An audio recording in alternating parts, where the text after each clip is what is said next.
Hello friends, आपण काल काय बघितलं होतं, सिक्वेन्शियल सिरीजचे काही प्रॉब्लेम्स बघितले होते. आता आपण काय करणार आहोत, इथून पुढेही 1-2 दिवस प्रॉब्लेम कंटिन्यू करणार आहोत.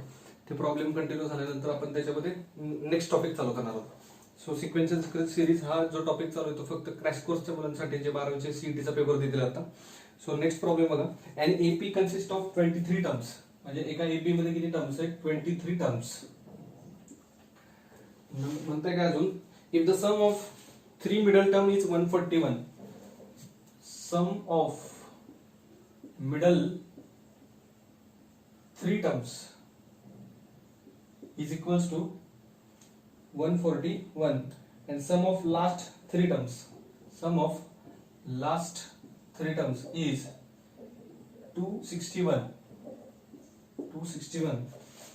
Then first term is, म्हणजे काय, एक एपी त्याच्यामध्ये किती टर्म्स आहेत? 23 टर्म्स आहेत. आणि त्या 23 टर्म्स मध्ये मिडलच्या ज्या 3 टर्म येतील त्यांची बेरीज मध्ये 141, आणि लास्टच्या ज्या 3 टर्म आहेत त्यांची बेरीज मध्ये 261.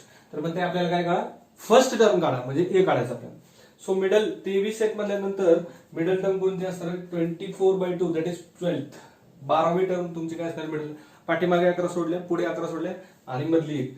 सो एकदम मधली टर्म तुमची 12th असेल, त्याच्या इकडची 13th, आणि त्याच्या पाठीमागची 11th plus 12th plus 13th term is equals to 141. So ह्याच्यावरून इक्वेशन बनलं a plus 10d plus a plus 11d plus a plus 12d is equals to 141.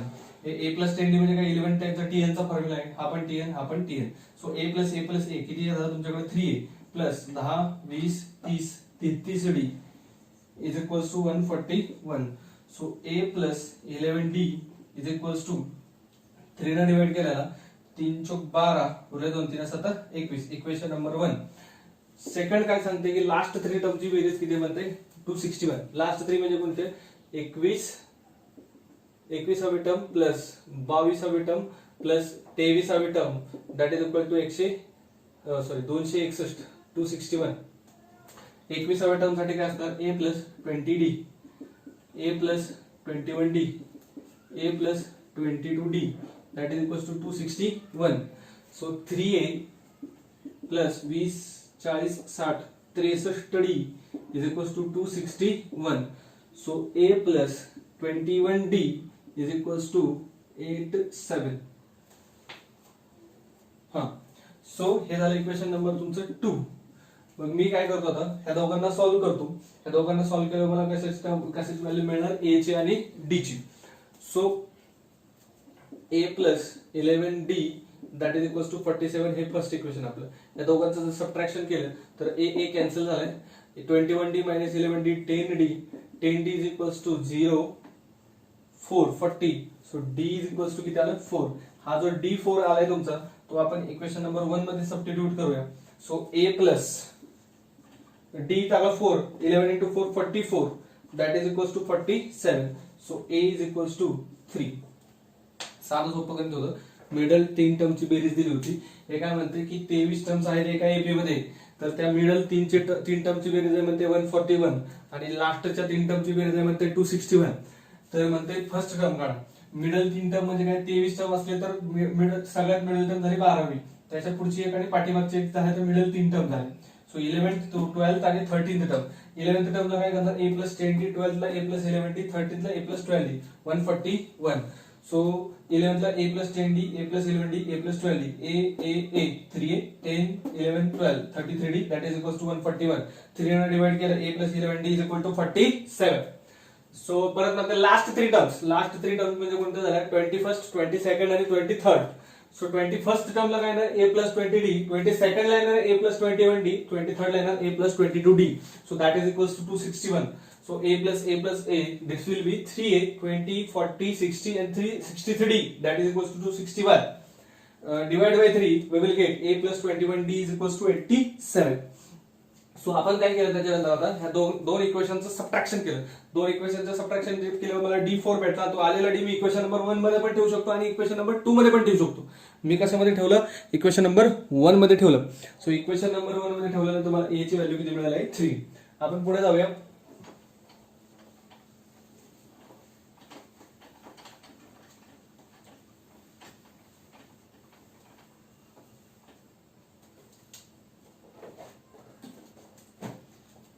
If 1 comma log 3 raised to 1 minus x plus 2 comma log to the base 3 4 into 3 raised to x minus 1 are in AP then x is equal to हे तीन जे number दिले 1 2 3 हे AP मध्ये म्हणते हे कशामध्ये आहेत AP आणि जर हे AP मध्ये असतील तर तुम्ही x ची व्हॅल्यू काढा म्हणते AP ची पहिली प्रॉपर्टी काय आहे की a, b, c जर AP मध्ये असतील तर 2b is equal to a plus c असते a, b, c जर AP मध्ये असेल तर 2b is equal to a plus b sorry a plus c किंवा b minus a is equal to c minus b so मी 2 ने करतो so 2 into log of 3 raised to 1 minus x plus 2 that will be equal to 1 plus log of 4 into 3 raised to x minus 1 याच्यामध्ये बघण्यासारखं काय की हा 2 ह्याची power होणार ठीक आहे 2 याची पॉवर होणार आणि ह्याला मी log 3 to the base 3 लिहू शकतो सो म्हणजे हे होणार काय log of 3 raised to 1 minus x plus 2 चा स्क्वेअर 3 चा परत इथे काय आला तुमच्याकडे स्क्वेअर आला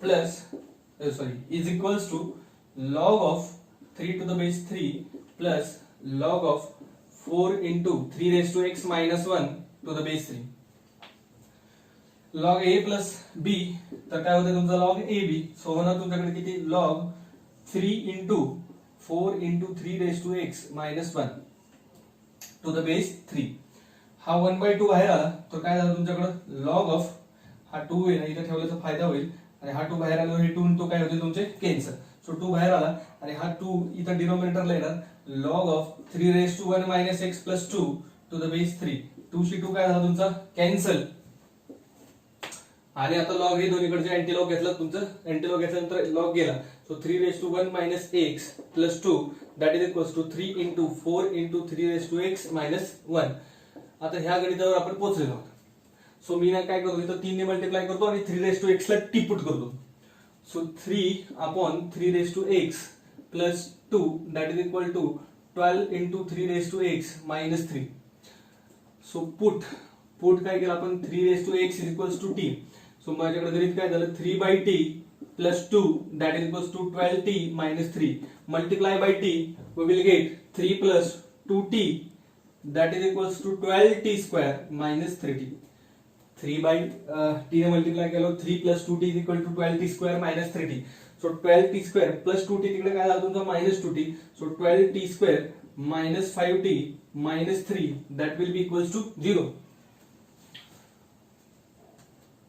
मल्टिप्लिकेशन पाहिजे 12 त्रिक 36 बेरीज पाहिजे 5 कोण आहे 9 चौक 36 so 12t square minus 9t plus 4t minus 3 that is equals to 0 काय कॉमन आला यांच्यातून 3t कॉमन आला 3t कॉमन आल्यामुळे झाले काय 3 चौक 12 t आणि मायनस 3 तुमच्याकडे शिल्लक राहिले आणि इथे राहिले तुमच्याकडे किती +1 so that is equals to किती 0 so t is equals to -1/3 और t is equals to 3/4 t is equals to -1/3 और t is equals to -3/4 sorry 3/4 so t काय होणार आहे माझा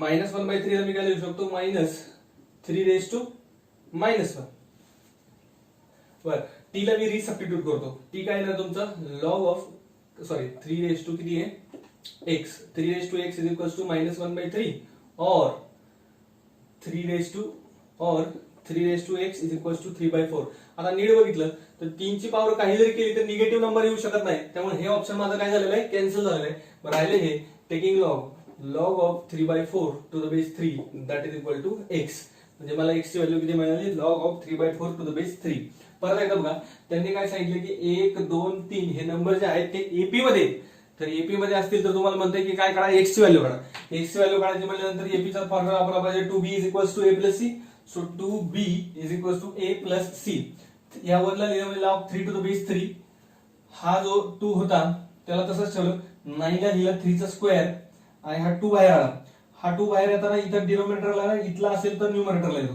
हे सगळ्यांना माहिती 2 शी 2 झाला तुमचा कॅन्सल log of इथे काय शिल्लक राहिलं log of 3 raised to 1 minus x plus 2 to the base 3 this is equal to log 3 to log a plus log b, तर काय होणार तुमचा to the base same base असेल तर लॉग ए बी होते.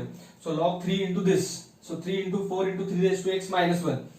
मग मी काय केलं ना, अँटी लॉग घेतला दोन्ही बाजूचा, log to the base 3 log to the base 3 cancel झाला आपला. इथे राहिलं 3 raise to 1 minus x plus 2 into this, so is equals to this. मग मी काय केलं 3 रेस टू एक्स ला टी पुट केलं. 3 रेस टू 1 मायनस एक्स ला मी असं लिहू शकतो 3/3 raise to X plus 2 that is equals to 12 into 3 raise to x minus 3. So now put 3 raise to X is equal to 3 raise to x ला मी काय put केलेलं आहे, टी पुट केलेलं आहे. 3 रेस टू एक्स ला जर मी T put केला तर माझं गणित काय झालं 3/t plus 2 that is equal to 12t minus 3. So multiply by T, 3 plus 2t is equal to 12t square minus 3t.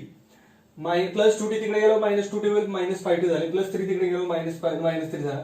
मग आता गुणाकार पाहिजे 36 मायनस आले आणि बेरीज पाहिजे प्लस मायनस 5, 9 चौक 36 मायनस 9 प्लस 4 आणि पुढे हे क्वाड्रॅटिक नॉर्मली सॉल्व्ह केलेलं आहे. फक्त इथं लक्ष द्या इथं की टी ची व्हॅल्यू काय -1/3. टी म्हणजे कोण आपला 3 raise to X. 3 raise to X काय आला -1/3. 3 च्या डोक्यावर मी कितीही पॉवर ठेवली तर मायनस नंबर येणार नाही. बघा 3 च्या डोक्यावर कोणती पॉवर ठेवा तुम्ही, निगेटिव्ह नंबर ठेवा नाही तर पॉझिटिव्ह नंबर ठेवा, ग्रेटर दॅन 0 आन्सर येणार. ठीक, so this is the answer. आपण जाऊया पुढच्या प्रॉब्लेम कडे.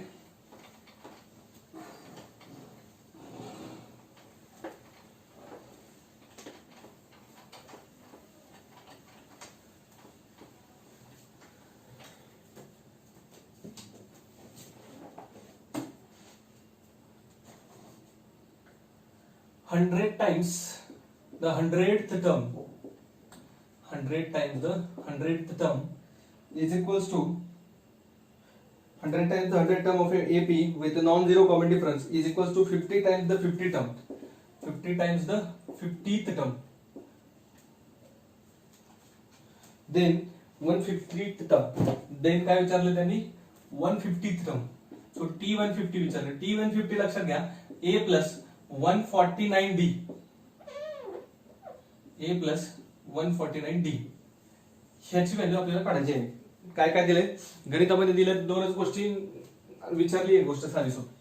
100 टाइम्स द 100th टर्म म्हणजे 100 गुणिले 100वी टर्म इज इक्वल टू 50 गुणिले 50वी टर्म. 100 गुणिले 100वी टर्म इज इक्वल टू 50 गुणिले 50वी टर्म. तर म्हणतंय 150वी टर्म काढा.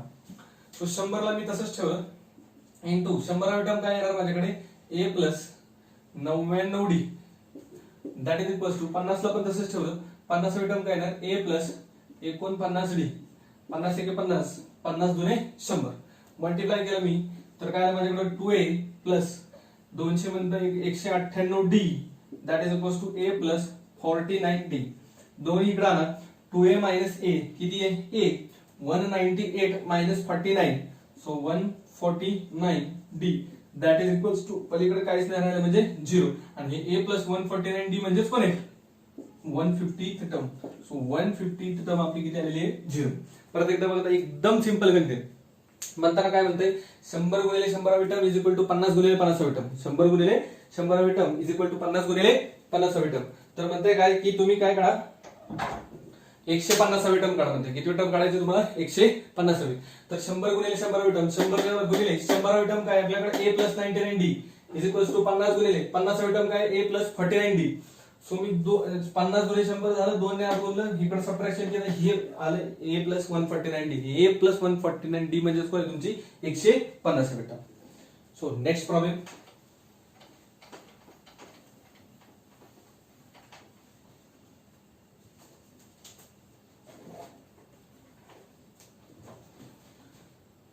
A1, A2, A3, A4 are in AP. Then 1 upon under root of A1 plus under root of A2 plus 1 upon under root of A2 plus under root of A3 plus 1 upon under root of A3 plus under root of A4 याची value विचारली. काय काय म्हणते A1, A2, A3, A4 AP मध्ये A1, A2, A3, A4 AP मध्ये तर 1 upon under root of A1 plus 1 upon under root of A2 plus 1 upon under root of A2 plus under root of A3 याची value विचारली. आपण हे असं टाइपचं गणित केलं होतं. काय केलं होतं त्याला की त्याच्या डिनोमिनेटरचं कॉन्जुगेटने मल्टिप्लाय केलं होतं. आता हे एकाचं करून सगळ्या तिघांना जनरलाइज करू. So 1 upon under root of a1 plus under root of a2 into under root of a1 minus under root of a2 upon under root of a1 minus under root of a2. गुणाकार काय झाला वरचा under root of a1 minus under root of a2 upon denominator बघा a plus b a minus b a square minus b square a1 minus a2. So under root of a1 minus under root of a2 upon minus d upon किती आला तुमचा minus d. So similarly हे सगळ्यांचं एकत्र लिहिलं तर काय येणार under root of a1 minus under root of a2 upon minus d. ह्याचं काय येणार आहे plus under root of a2 minus under root of a3 upon minus d plus under root of a3 minus under root of a4 upon minus d. a2 a2 a3 a3 cancel झालं. काय काय राहिलं आपल्याकडे under root of a1 minus under root of a4 upon minus d. हे minus sign वरती टाका.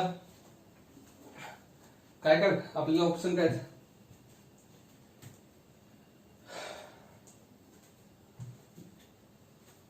ठीक आहे. आपण काय केलं होतं a4 चा फॉर्म्युला वापरून आपण d ची व्हॅल्यू टाकली होती तशी व्हॅल्यू टाका. बस काय नाही हेच ऑप्शन आहे. नेक्स्ट प्रॉब्लेम कडे जाऊया.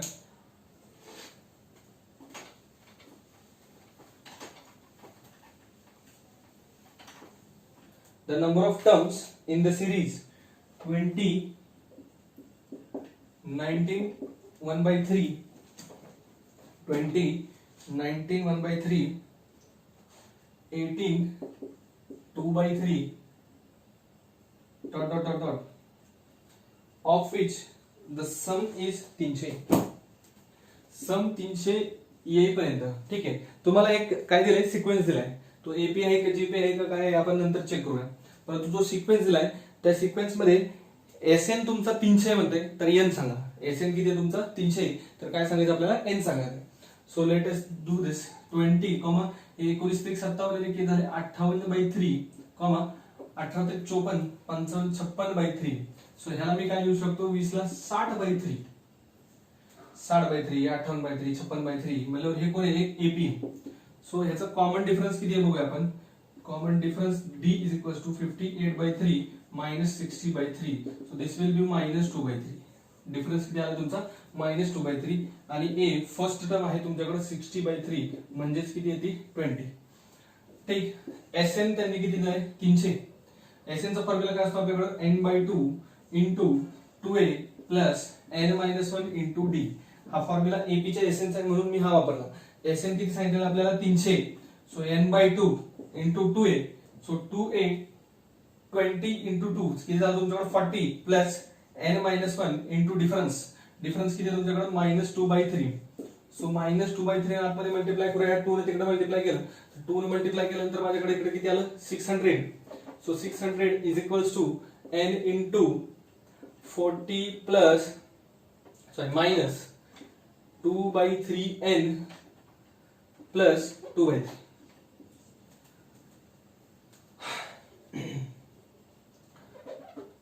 ला मी काय देतो 120 by 3. So 600 that is equals to ह्या सगळ्यांच्यातून 3 कॉमन आलं इकडे मल्टिप्लाय झालं किती झालं तुमचं साहित्रिक 1800. So n into 120 plus 2 122 minus 2n. परत एकदा यांच्यातून 2 कॉमन निघून डिवाइड झालं म्हणजे किती आलं तुमचं 900 is equals to n into 122 ला डिवाइड बाय 2 केलं तर किती येतं 61 minus n. So multiply bye n minus n square plus 61n is equals to 900. So n square minus 61n plus 900 is equals to 0. हे त्याचं क्वाड्रेटिक आलंय. आता गुणाकार 900 आणि बेरीज 61 असे आपल्याला फॅक्टर पाळावे लागतील आणि हे क्वाड्रेटिक सोडवावे लागेल. मला असं वाटत नाही की हे क्वाड्रेटिक सोडवायला तुम्हाला काय अवघड जाईल. आन्सर मी समोर आहे.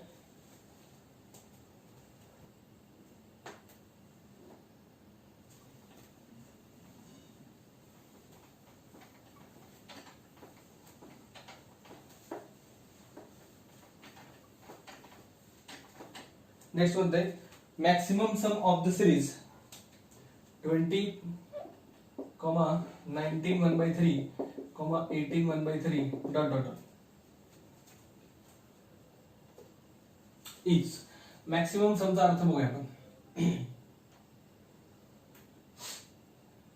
20 म्हणजे आताच बघितलं हे 60/3 हे किती 58/3 हे किती तुमचं 56/3 डॉट. ह्या टर्म काय होत चाललेत कमी कमी कमी कमी होत चाललेत. मग ह्या टर्म कमी कमी होत असताना कुठेतरी एकतर निगेटिव्ह होणार किंवा झिरो होणार. निगेटिव्ह होणार किंवा काय होणार झिरो. सो जिथपर्यंत झिरो आहे तिथपर्यंत तुमचे सम काय असणार आहे मॅक्सिमम असणार आहे. झिरोच्या पुढे तुम्ही अजून गेले तर निगेटिव्ह टर्म चालू होणार तुमची बेरीज कमी कमी कमी कमी होत जाते. सो मॅक्सिमम समचा अर्थ काय म्हणायचं ह्याला की term negative first negative term यायच्या आधीपर्यंतच्या टर्मची सगळ्यांची बेरीज. सो याच्यामध्ये काय आहे सिंपल आहे. हे 2 न कमी होत जात आहे म्हटल्यानंतर कुठेतरी 2/3 पण असणार आणि कुठेतरी 0/3 पण असणार. ठीक आहे 60 58 56 54 म्हटलं तर मग ह्या 0/3 ला आपण म्हणूया tn. 0/3 ला काय म्हणूया tn. So tn is equal to काय असते a plus n-1 into d. 0/3 that is equals to 60/3 plus n-1 into difference किती आहे तुमचा -2/3 प्लस 60/3. 0/3 म्हणजे काय तुमचा 0 प्लस 60/3 इकडे आलं काय झालं तुमचं -60/3 that is equals to n-1 into -2/3. डिनोमिनेटरचे 3 तुमचे काय झाले कॅन्सल. डिनोमिनेटरचे 3 कॅन्सल झाल्यानंतर राहिलं काय तुमच्याकडे हा इंटू 2 आहे त्याला पण तिकडे डिवाइड करूया. -2 झालं तर तुमचं किती झालं ते +30. 30 is equals to n-1. So n is equals to किती आलं तुमच्याकडे 31. n इज इक्वल टू किती आलं 31. सो 31st टर्मला तुमचा किती येतो तुमच्याकडे 0/3 येतोय. 32nd टर्मला -2/3 असेल. 32nd टर्मला काय असणार तुमच्याकडे -2/3. सो 32nd टर्मला तुमची टर्म सम मॅक्सिमम नसणार. तुम्हाला S30 म्हणजे काय येईल ती तुमची कसली असणार मॅक्सिमम सम असणार. So S31 is equals to n/2 into 2a. So 2a म्हणजे काय 60/3 दॅट इज 120/3 प्लस n-1 म्हणजे 30 इंटू d म्हणजे -2/3. 3 × 30 3 × 12. So 31/2 into 40 -20. 40 मायनस किती 20 बघा 40 9 × 20. सो किती आलं 31/2 into 20. So this is 20. So sum Sn is equals to 310. Sn is equals to किती आलं तुमच्याकडे 310. ही तुमची कसं असणार S मॅक्स पण असणार. ही काय असणार तुमची S मॅक्स मॅक्सिमम सम. ही काय असणार तुमची कसली मॅक्सिमम सम. नीट लक्षात घ्या. ही सिरीज दिली त्यांनी ही एपी हे आपण मगाच्या गणितात पाहिलेलं त्याच्यामुळे आपण डायरेक्ट घेतला आता. आणि त्याच्यामध्ये काय म्हणते की मॅक्सिमम सम काय होईल. आता मॅक्सिमम सम काय होईल हे सांगायचं त्याला असेल तर याचा अर्थ त्यानं काय आहे की ह्याच्यामध्ये डिफरन्स जो आहे तो कॉमन डिफरन्स तुमचा कमी कमी कमी कमी होत चालला. निगेटिव्ह डिफरन्स आहे. निगेटिव्ह डिफरन्स असल्यामुळे होणार काय की तुमचं निगेटिव्ह डिफरन्स असल्यामुळे होणार काय निगेटिव्ह डिफरन्स असल्यामुळे तुमच्या टर्म्स ज्या आहेत त्या छोट्या छोट्या होत जाणार आणि एक वेळेस ते एकतर 0 होतील किंवा 0 पेक्षा लेस होतील. परंतु आता 60 58 56 मला सरळ सरळ दिसते म्हटल्यानंतर कुठेतरी ते 0 होणारच. मग 0 होणार म्हणून मी त्याची लास्ट टर्म काय घेतली 0/3 घेतली त्याला tn म्हटलं. त्याच्यावरून मी n ची व्हॅल्यू काढली. माझ्याकडे n ची व्हॅल्यू किती आली 31 आली. n ची व्हॅल्यू 31 आल्यामुळे मी S31 काढला आणि S31 माझा किती आला 310. जो S31 आलेला आहे माझा तोच माझे काय असणार आहे S मॅक्स. जो S31 आलाय तीच माझे काय असणार आहे मॅक्सिमम सम असणार आहे. आणि आपल्याला प्रश्न विचारला होता त्यांनी कशाचा maximum some.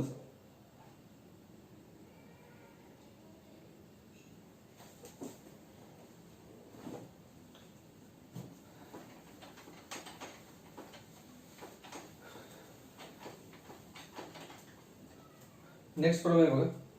Some of n terms of the sequence log a log ar log ar square dot dot. ही जी सिक्वेन्स दिली आहे त्याच्या n टर्म्सची आपल्याला बेरीज विचारली. ही जी सिक्वेन्स दिलेली आहे त्याच्या n टर्म्सची आपल्याला काय विचारलेली आहे बेरीज विचारली. त्यामुळे मग मी काय करतो पहिल्यांदा हे चेक करतो की हे नक्की आहे काय एपी आहे का जीपी आहे का काय. सो पहिले एपी चेक करूया. log ar minus log a. log ar ला मी काय लिहू शकतो this is equals to log a plus log r minus log a. Log a cancel झाला, डिफरन्स माझ्याकडे शिल्लक राहिला लॉग आर. दुसरा डिफरन्स चेक केला, log a r square minus log a r. So this will be 2 log AR minus log AR. 2 log AR minus AR square ना. हा, हे चुकीचं लिहिलं. याला असं लिहिलं पाहिजे log a plus log r square. आरचा स्क्वेअर आहे फक्त, त्यामुळे तो 2 log आहे minus log a minus log r. So log a cancel झाला. 2 log r minus log r किती आलं तुमच्याकडे लॉग. कॉमन डिफरन्स काय आहे, सेम आहे. म्हणजे गिवन सिक्वेन्स हा काय आहे आपला एबी आहे. हे एवढं करण्याची गरज नव्हती का, तर आपण ही प्रॉपर्टी पाहिली की जर जीपी असेल आणि जीपीच्या प्रत्येक टर्मचा आपण लॉग घेतला तर येणारा जो नवीन सिक्वेन्स असतो तो काय असतो, एपी असतो. जीपी असेल, जीपीच्या प्रत्येक टर्मचा आपण काय घेतला, लॉग घेतला, तर येणारा जो नवीन सिक्वेन्स आहे तो काय असतो, अरिथमेटिक प्रोग्रेशन असतो. तर ह्याचं काय विचारले, एसएन विचारलं ना, the sum of N terms of the series. So SN is equals to N by 2 into 2a plus N minus 1 into D. So SN is equals to N by 2 into 2a. So 2 log a plus n minus 1 into difference आपला किती आला होता, log R आला होता. So this will be n by 2 into 2 log a plus log r raise to n minus 1. हा 2 पण काय होईल, a square. So log a plus log b, तर तुमचं काय होणार, log ab. So n by 2 into log a square into log a square into r raise to n minus 1. So this is your final Sn. So Sn is equals to n by 2 log a square into r raised to n minus 1. बघा काय काय म्हणतंय की पहिला त्याने सांगितलं की 3 terms दिल्यात, कोणत्या कोणत्या, log a, log a r आणि लॉग ए आर स्क्वेअर. त्याच्यामध्ये नंतर म्हणतंय काय की ह्या सिक्वेन्सचा एसएन काढा म्हणतंय. ह्या सिक्वेन्सचा एसएन काढण्यासाठी मी काय केलं, आधी चेक केलं की हे एपी आहे का जीपी आहे का काय आहे, किंवा मी ए आर आणि ए आर स्क्वेअरचा लॉग घेतला आहे. ह्याच्यावरूनच मी सरळ सांगू शकतो की हे काय आहे, माझ्याकडे एपी आहे. कारण जीपीच्या प्रत्येक टर्मचा जर लॉग घेतला तर नवीन येणारा सिक्वेन्स हा काय असतो, एपी असतो. So SN will be equal to n by 2 into 2a plus n minus 1 into d. So Sn is equals to n by 2 into 2 log a plus n minus 1 log r. कारण d ची value आपली मगाशी काय होती, log r आली होती. So n by 2 into 2 log a ला मी लिहू शकतो log a स्क्वेअर आणि n minus 1 log r ला लिहू शकतो log r raised to n minus 1. So log a plus log b काय असते आपल्याकडे, log ab असते. So log a square into r raised to n minus 1. Final तुमचा हे झाला Sn. So we will head to next problem.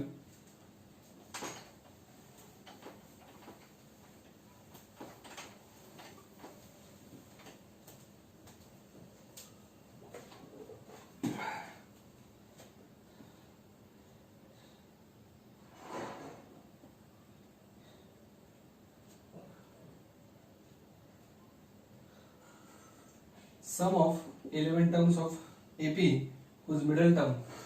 आता middle term म्हणजे किती, 11 टर्म्स आहेत. त्याच्यामध्ये मिडल टर्म तुमची किती होणार आहे, 6th टर्म इज 30. तर S11 विचारलं.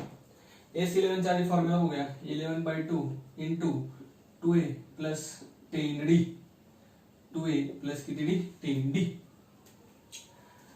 2 कॉमन काढला ह्यांच्यातून, तर S11 that is equals to 11/2 into 2 common काढलं तर आपल्याला काय राहतं, a प्लस 5d. सो 2 शी 2 माझं काय झालेलं आहे, cancel. 11 into a plus 5d म्हणजे t6. a प्लस 5d म्हणजे किती असतो माझा, t6. So this is 11 into 30. So this is 11×3 33, 330. This is my S11. साधं सोपं करीत. याच्यामध्ये म्हणताय काय की तुमच्याकडे काय दिलेले आहेत, S11 शोधा म्हणताय.